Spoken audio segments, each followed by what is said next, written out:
Good morning, everybody. It's Rowing Australia CEO Ian Robson, and today I thought I'd provide you with a little bit of a video update on a range of activities at Rowing Australia. These are clearly unprecedented times for our country, for our sport, and all of us are being asked to respond to this extraordinary challenge of COVID-19 and the global pandemic. I hope at this time that all of you are staying safe, staying home, staying connected, looking after your loved ones, as we all look to continue to play our part in respecting the guidance of government and looking forward to the return to some normality in the weeks and months ahead.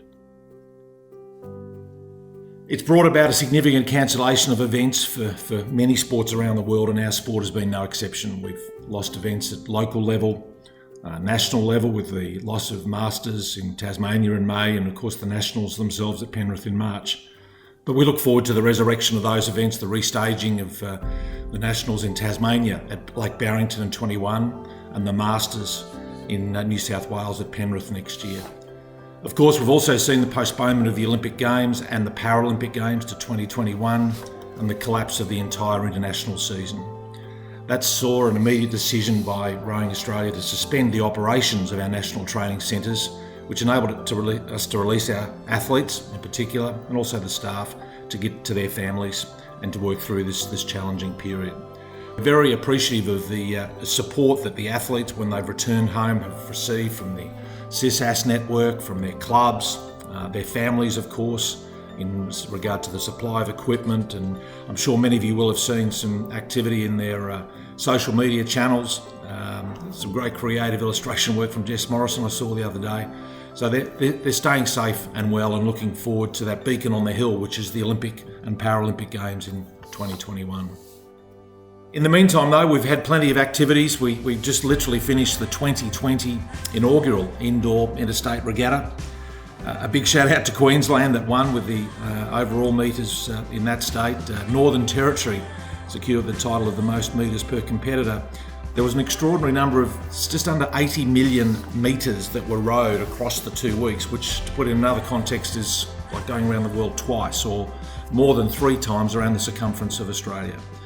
It was an outstanding event supported by more than 2,000 odd people around the country, which we greatly appreciate. As I say, acknowledge everyone who participated, the winners, the sponsors, 776, RowFit, Awe Inspired. And what was really exciting in all of that was some unintended consequences with Eric Horry, Mac Russell and Georgie Rowe literally smashing it out of the park with multiple world records, and congratulations to those guys. I think as we sit here in a few days' time, it's a date in the calendar that means a lot to me and my family, and I'm sure as it does to many, many Australians. It's Anzac Day on Saturday.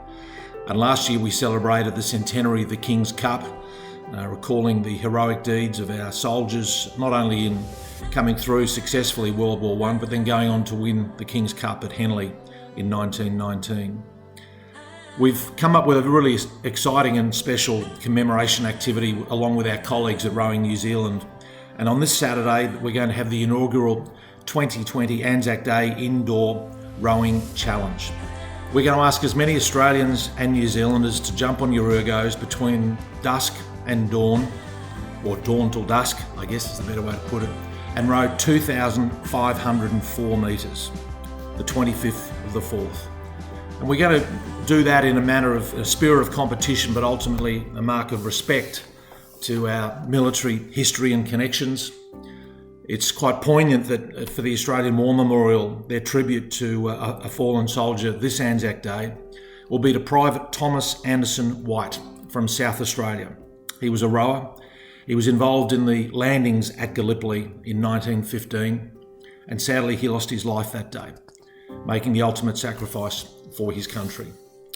To those who have served, to those who are serving, we say thank you for your service, lest we forget.